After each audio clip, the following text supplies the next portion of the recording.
Hello, everyone. I'm Anthony McAdoo, Executive Director of the WKU Alumni Association. My pleasure to welcome you to our Hilltoppers at Work webinar series. Today's webinar focus is job search strategies.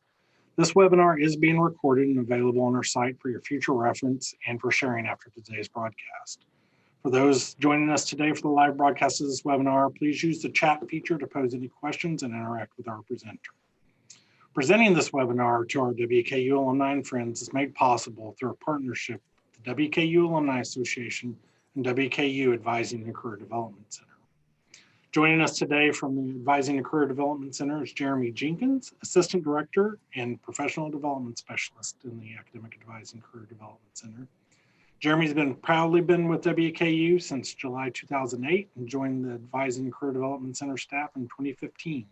As an assistant director and professional development specialist, Jeremy helps students and alumni identify their career goals, compose their resume and cover letters, search for internships and jobs, and improve interview skills and prepare for their future endeavors. Welcome, Jeremy. Thank you for being with us today. Yeah, thank you for having me. All right. Hope everyone is doing well today. We're gonna take a general and sort of broad scope look at the job search that may be ahead of you. We'll, by all means, feel free to ask questions as we go through. As I was talking with Anthony earlier, the job search can be very particular, sometimes depending on the area that you're looking in. For example, whether you're looking for, say, engineering or business or education, there can be different variables that are going to come up in your search, but we're going to try to take a broad scope view at it and cover some of those specifics and then go from there. But like I said, please ask questions if you have them. So we'll sort of start with those beginning steps of what you want to make sure to do. The first of those being to make sure that you have your documents, everything that you're going to need before you begin that job search ready to go. So if you haven't had someone look over that resume or CV, depending on what you need, your cover letter, if you haven't notified and thought about who those references, professional references would be for you, then I urge you to go ahead and have those things reviewed, get those things prepared, because particularly that resume is that ticket through the door. So if that resume doesn't look good when you begin that job search and begin to do those applications, you'll typically never make it to that interview stage. So you want that to be, that's representing yourself in that document form.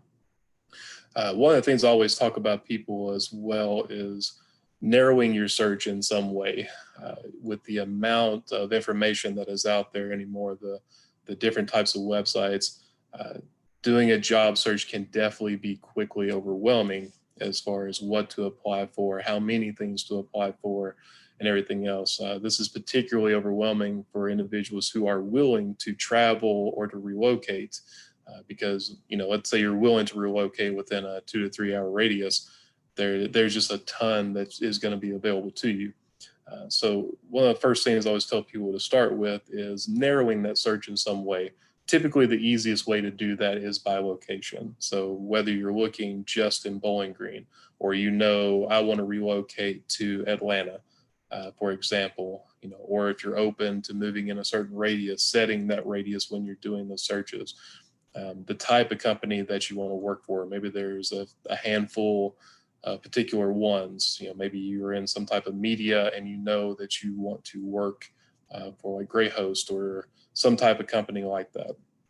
The ability to progress, salary, whatever it is that is the most important aspect to you, that's a good way to narrow down.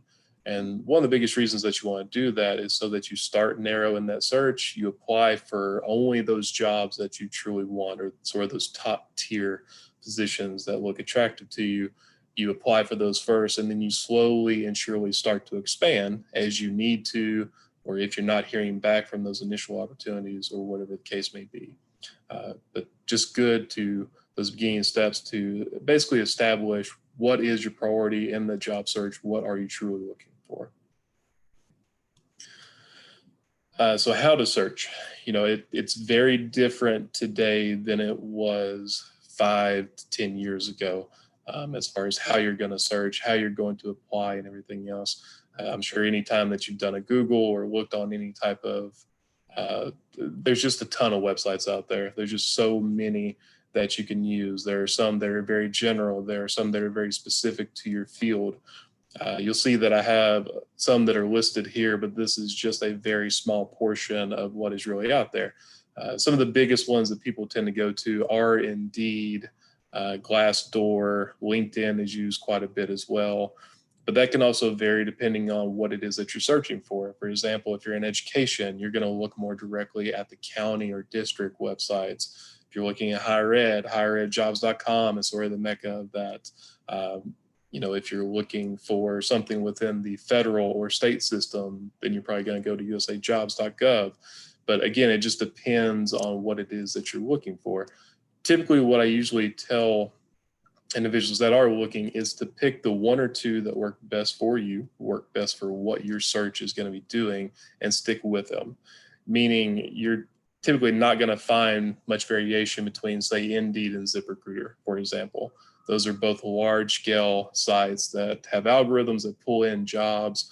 Most of what is on those websites are pulled in from company websites automatically. A lot of them are not actually placed there by an employer. So it's good to just pick one and stick with it. Also, you do want to be cautious with things like making a profile or uploading a resume. So understanding how, again, some of that works with your large scale sites, most of what is on there was not placed there by an employer. It is pulled in automatically. So most of the time you're not going to get headhunted for a position, by having your resume through there, but it is good to create an account so that you can get things like daily email reminders or listings of new new positions that are being posted so that you can get a jump on them as they're coming through. Ways that you can do this are to set keywords, know what you're looking for. So again, knowing the priority of what you are looking for, that should be the keywords for your search. Maybe it's something in management. Maybe you search by your degree title. Maybe you search by, if it is a very set position or a position that has a very general name for everywhere. Again, develop those searches so that you're getting those reminders. If you haven't utilized Handshake before, if that's one that is new to you, that is specific to our office and to colleges across the nation. So that any interaction that we have with an employer, whether that be job fairs, on-campus visits, job postings, you name it, we funnel everything through Handshake. It is in particular a better resource for those who are still in school or have graduated recently, particularly for more along the lines of internships, beginning style positions, although there are some higher tier positions in there as well. One of the coolest things about Handshake, though, is that you're going to find some stuff in there that you won't find anywhere else, particularly positions with the government or internships in general. But if you haven't utilized that one before, I urge you to use that one as well if you haven't tried it out. It's going to be a smaller scale as far as what you'll find, sort of a quality versus quantity type thing with something like Indeed, for example. But like I said, there's so many job search sites out there. Mostly you want to find the one that works for you or the couple that work for you, stick with them, set those reminders and everything else, and then start to apply as you go through. So when it comes to applying, definitely set goals for yourself. If you've never really done a true job search before, it is a part-time job within itself, meaning, it's applications anymore. You're going to spend typically 20 to 30 minutes just doing the application, re-entering your past work experience, putting in your references, putting in all of your personal information and location and everything else. Now, you may hit that golden nugget every once in a while that like auto uploads your resume, and those are awesome, but they're few and far between for the most part. A lot of that is standardized anymore. What you're going to be doing through that company's website and application is going to look very similar just because of federal regulations and everything else that you're going to be going through. But, again, it can take 20 to 30 minutes per application. So you do want to, regulate yourself on how many you're doing each day, because if you try to do 10 to 20 in a day, you're going to make mistakes. You're going to wear yourself out. You're going to get tired of it. You're not going to enter information always correctly and those types of things. So it's good to set a goal for yourself of, okay, each day I'm going to fill out 3 to 5 new applications. Again, starting with those locations or those companies or whatever it is that are my high tier positions, and then I move to tier 2 and then to tier 3 and so on and so forth, and expand that search. Keep yourself organized. So one of the things that you really should be doing if you're doing it correctly is to tailor your documents for the position that you're applying for. You know, most of your resume, for example, is going to stay the same, but you may make little tweaks to it based on what that company is looking for. Maybe the keywords that they have in their position description, or things that they mention that you'll be doing in the day-to-day. You know, maybe they mention a couple of different times, so you want to make sure that that's covered in your resume, if it's customer service or if it's leadership or whatever the case is. So you should be tailoring those documents. So a good way to do that is, let's say you've got a Word document that you have your resume in, you make your edits, you do a save as to a PDF, and I'll talk about that in a second. You know, for me, Jeremy Jenkins Houchin's resume. That way, when I go to upload that resume during that application, I'm making sure I'm uploading the right one, not the incorrect one, maybe with wrong names or anything else on it. So it's a good way to keep yourself organized as you're going through. Some people even do like an Excel sheet or a Word document to list the companies and the positions that they've applied for, making sure that they don't reapply to something that they already have applied to, or making sure that they're not applying to too many positions within the same company or anything of that nature. But in general, it's just good to keep yourself organized. One of the things that I mentioned about the PDF, one of the reasons that's important, if you have ever received a Word document from someone else, if I've got Windows or Office 2010 and someone else has 2013, there's a good chance that it's going to look different on my end than it did yours. For example, your margins, your spacings, even your font can be different sometimes. So you want to make sure PDF essentially sends a picture of it. That's basically what it's doing. So it just ensures that they see the documents that you want them to see exactly how you had them, and taking away any risk of there being, you know, mess ups or anything else of that nature. But do make sure that you're looking at those details, that you're spelling everything correctly, the grammar within your documents or questions that you may have to answer, paying attention to what they're looking for, all those types of things. I'm going to pause for a minute, see if we've had any questions so far about what we've talked about. Oh, I think you're sorry. Yeah. So yeah. Sorry about that, Jeremy. I was muting myself. So one question that's come in, kind of, particularly, and this is probably more on the kind of the cover letter side, but Sure. What are some of your kind of basic recommendations for kind of top line cover letter strategies that you would encourage student or alumnus to consider as they compile their cover letter for a specific position? Sure. One of the, or probably the biggest aspect of a cover letter is fit, meaning why are you a good fit for that company? Why is that good, or why is that company a good fit for you? Now, what I don't want to see is just a repetition of your resume, meaning I see a ton of cover letters that are just, I did this, I did this, I did this. That's not what you want. It is good to call to attention a couple of the things that really stick out about you, or maybe past experiences, but you don't want too much of that. But, is that company looking for someone with leadership skills? If so, okay, talk about those leadership skills and, how you've developed those and increased those over time. If there's something about that company is looking to expand, do you have previous, experience with creating or developing new procedures, whatever the case is? But that fit goes both ways. You can also cover why is that company a good fit for you, depending on what that might be. Passion can also be a good piece for a cover letter, meaning why is this something that you enjoy doing?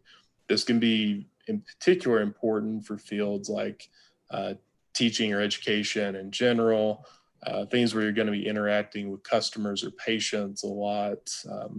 But that passion piece, showing an employer that this is more than just a job to you. But those are sort of some of the key points to it. And obviously making sure that it's written well, because some companies do use the cover letter as a bit of a litmus test for your writing abilities and everything else as well. So you do want to make sure that it is grammatically very correct also. Excellent. And kind of this one might be a little bit more detailed. You know, if you need to kind of address this one a little bit later, but one of the questions that came in too about how do you, particularly for targeting, connections that you have at a company. So going through rather the standard job posting versus targeting who you may think or know is the hiring supervisor. So can you kind of talk about the best practices in that approach? Sure. So connections are always good. We see multiple times in the past that connections can solidify that position for you as well. So anytime that you're going to do a job search, definitely hit up that network as much as possible. If you don't already have a LinkedIn account, LinkedIn can be, and I had that one mentioned on this one, can also be a great tool, not only to build that network, but also to present that online front. Now, if you have a LinkedIn account, though, it has to be updated. That's the most important thing there. So all the same information that's on your resume or anywhere else, you want to make sure good professional picture, information from your resume is updated, all those types of things. But, you still want to go through the appropriate channels. You still want to apply just like you need to. But typically, you want to fill out that application first, get that into the system, and then, contact that individual that firsthand. Now, how you contact them can also depend on the level of that relationship as well. If it's someone that you know well, give them a call, let them know that you're interested in the position. Is there anything I can do to make myself stand out, or anything of that nature? If it's a relationship of someone that you've just met, for example, you may want to go first with an email instead. Very non-aggressive, very professional. Hey, just wanted to say hello again. We met, recall when you met. Maybe you met them at a conference. Maybe you met them in person at an event or at a kid's ball game. You never know. But remind them of when they met you, just to make sure that they remember who you are. Send a copy of your resume, cover letter, or whatever else it is that you are submitting to them as well, so that they have it.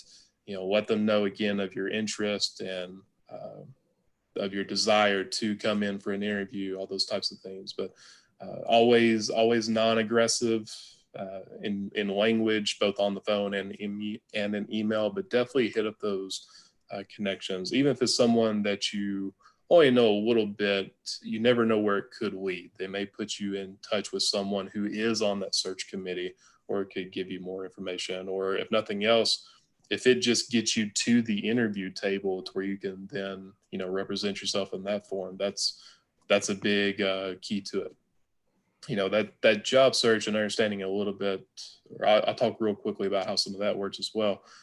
A lot of positions that are out there anymore, there may be even 50 to 100 people that apply for said position. So again, going back to those documents, that's why they are so important, because typically, one, it's usually a person who has other responsibilities at that company as well that's on the search committee. So they're doing this as a side job to their main responsibilities. They don't have time to read perfectly 100 resumes. So they're going to really skim those, look for the highlights. They're going to make that maybe stack of, say, 20 that they're going to look more in detail. And then they may invite anywhere from, say 5 to 10, typically closer to 5. But that's why those documents are so important, to get you to that maybe stage, that they read it more in detail and then hopefully bring you in for an interview. Certainly. And I know some companies are very, have internal protocols for any referrals that may actually help in that regard. And, that's also one point too, to, probably a topic for a future webinar is kind of on how to network with alumni on LinkedIn that you may not have met before, that may work at that company, kind of using your WKU connection to kind of get a little bit of insight. But, I would also say that, to kind of your goal of filling out 5 applications a day, that you have to kind of be selective about how aggressive you want to be in that networking in addition to applying, because it can become consuming, to your point. I know one question I get with the job search, probably as much as any other one, is do I reach out to the company? Do I, how long do I wait before I ask them after I've submitted an application or whatever the case may be? The answer is typically going to be about a week. So, but that can also depend on how long the posting has been on their website. For example, if they posted it like today, then you probably don't want to contact them within a week, because there's usually going to be a time period of them having it open before they really start to look at those applications. But, let's say a posting has been up for a week or two, you've applied for it, you haven't heard anything back, and it's been a week, like a business week. I would definitely go with an email versus where it used to be a little bit more phone call or in person. Now you typically want to go with that email, contacting, if it has a contact person, hey, just wanted to follow up about the application. You could resubmit your resume in that email. If there's any other questions that I could answer for you, please let me know. Very excited for an opportunity to interview with your company and let you know how I could be an asset to you, something of that nature. But sometimes that name recognition, getting your name to pop back up in their mind can be very important when they're looking through those applications, because they may look at those applications 2 days later and go, oh yeah, I remember this person. They seemed eager. So, little things like that. You don't want to be too, I guess pest would be one of the best words, but too over aggressive with it, or pester or anything else like that. You want to, even if you don't hear back from that email, and that's very common. It's very common to just not hear from a company in general sometimes anymore because of so many applicants. But shoot your shot and hopefully you hear back or something of that nature. So, what advice do you have, Jeremy, for particularly for companies that have their HR recruiting system to where it will ask for a lot of the same information that's already on your cover letter or on your resume and maybe contained within your cover letter as well? What's your advice about completing that on their form versus saying see attached? I would definitely still complete it on the form. Now, the vast majority of the time, the individuals who are actually on that search committee or whatever the setup is, they're looking at the documents that you submit, not so much the application, because the applications is more for the legal side and reference contacts and background checks, those types of things. But it is still important to submit everything completely. Now, one of the biggest reasons for that is, let's take a large scale company as an example. Some of your large scale companies have key gen search software that looks through your documents, looks through your application to make sure. And again, this is where tailoring your documents can be incredibly important to the position at hand, because it'll search for keywords throughout all that information, and it may spit you out before a human even lays eyes on it. And that's where I say it's a part-time job within itself, but you do want to fill out those things completely. And most of the time you can copy and paste from your documents into those boxes and everything else, but I do urge you to fill them out completely and not do the see attached option. That made me think of it. One of the other common questions I get for applications is salary. I'd say it's about 50-50, but a lot of applications do ask, what is your desired salary? A couple of things to keep in mind. One, you're not tied to that number. So don't shoot too low thinking, oh, I'll get an interview this way. Don't shoot too high either, or there's always some wiggle room once they actually offer you that position, but go with median for the area. If you are searching somewhere outside of Bowling Green, there is a lot of salary equivalency calculators out there. Say for example, $40,000 is good for Bowling Green, but I'm going to move to Chicago. You can enter that information in those equivalency calculators, and it'll tell you what the equivalent salary would be for Chicago or for whatever area it is that you're looking for. So, other questions that come in? None that have come in yet. So just as a reminder, if you do have a question for Jeremy, just post it in the chat feature and that'll come into us and we can talk about that. One that I'll add in the meantime, Jeremy, is, how does, you kind of reference, filling out 5 applications a day. So if I'm actively searching for a job, maybe I've been impacted by COVID-19 and, was furloughed or laid off, and hopeful to, to regain employment after this, things get kind of back to normal. Do you have any tips for kind of how you kind of keep it all organized? Particularly kind of, you talked about how do you follow up and keep track of those that you've heard back from versus those that you haven't, and, where you stand in any given process, just so you can kind of know where everything stands when you're thinking about that. Sure. I would tell you the easiest thing to use is Microsoft Excel. Now I'm also a nerd in that sense. I love Excel when it comes to staying organized. So it really depends on you. If you're a pencil paper type of person, that's perfectly fine as well. Anything to keep yourself organized though, and your columns, you mentioned some of those, the company name, the name of the position, have you submitted your application yet? Or going back before that, have you gotten your documents ready for that application? Have you heard back from that company yet? Are you going to be interviewing? Have you sent a follow-up email? After you interview, have you sent thank you emails or thank you notes to those individuals? Because you should do that as well after you do an interview. But I'm getting ahead of my person for Thursday. Anything like that, an Excel document, pencil paper, whatever works for you. But do keep yourself organized, because again, it's going to be simple at first, but if this search goes on for 2 weeks plus, you're going to start to lose track of some things, and it's going to get a lot more complicated. So it's good to keep yourself organized in the beginning. Yeah. Any tips for how you keep yourself motivated in that kind of environment? Say, you've built your Excel spreadsheet, you've got, 20 different applications that you floated out there, and you don't feel like you've heard back on anything.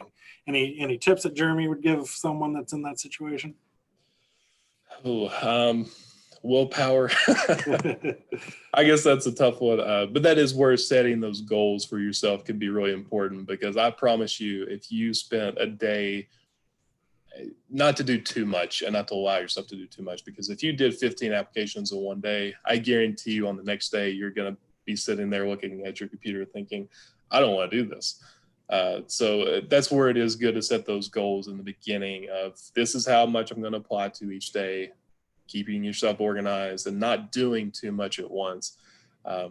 Because it is common to do that in the very beginning, because we get excited. It's the beginning of that job search. So man, I'm going to hit it hard today.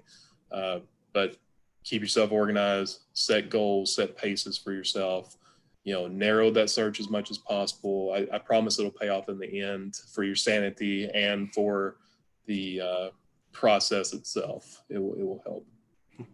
So another question, it's a timely one that came in. So, does the job search change in an era of COVID-19? Are there actions, attitudes candidates should describe in their resume, their cover letter, or their LinkedIn profile that would be useful during this time?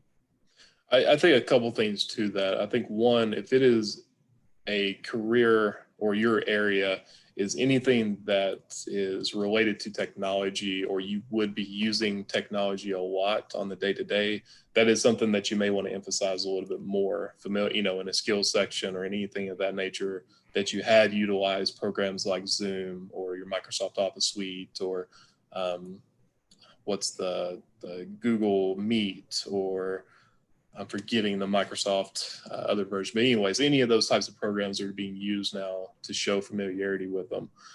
The other side to that, though, is being prepared to interview and do those types of things in different ways as well. What might have been an in-person interview in the past may never happen. It may be over some type of a phone for the beginning, which is common anyways, but over something like Zoom that's going to be virtual instead. And making sure that you are prepared for that. A lot of people have never had a phone or virtual interview before. They've only had in person, and it is different. It's different not being in front of those people. Little things, like making sure that you're dressed the same way, even if they can't see you completely, because I promise it'll get you in the mindset. And who knows if the camera happens to scroll down and see your shorts that you're wearing or whatever else. But for the most part, I think that search is functioning the same. We are starting to see more postings again. We're starting, again, I was telling Anthony earlier, we're starting to get towards that downhill as far as what we're seeing. But for the most part, it's going to be the same as what it was. Gotcha. Now, often want to also highlight the services that the Advising Career Development Center has available for our alumni and our current students. So interview skills and I would imagine virtual interview skills right now are Yep. part of those that you can help an individual with. Another question that's come in, particularly, and you kind of talked a little bit about this, Jeremy, but for an online application where the salary requirement field is mandatory and, maybe there's a range or whatnot, any advice for how to best navigate that? Yeah, you want to shoot straight for that middle.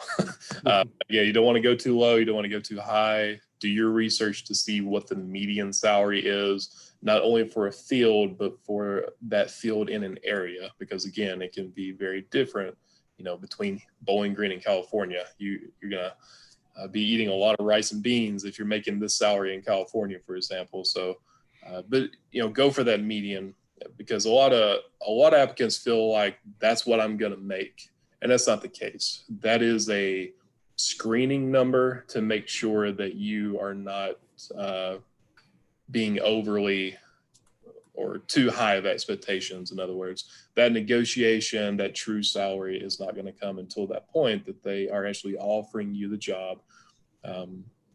Your number one candidates, and in general, you want to try not to bring up salary until that point too, because it sets you up in a better spot. But you're not tied to that number. That's why you want to shoot straight for the middle. And again, as he mentioned, that's something we can help you with.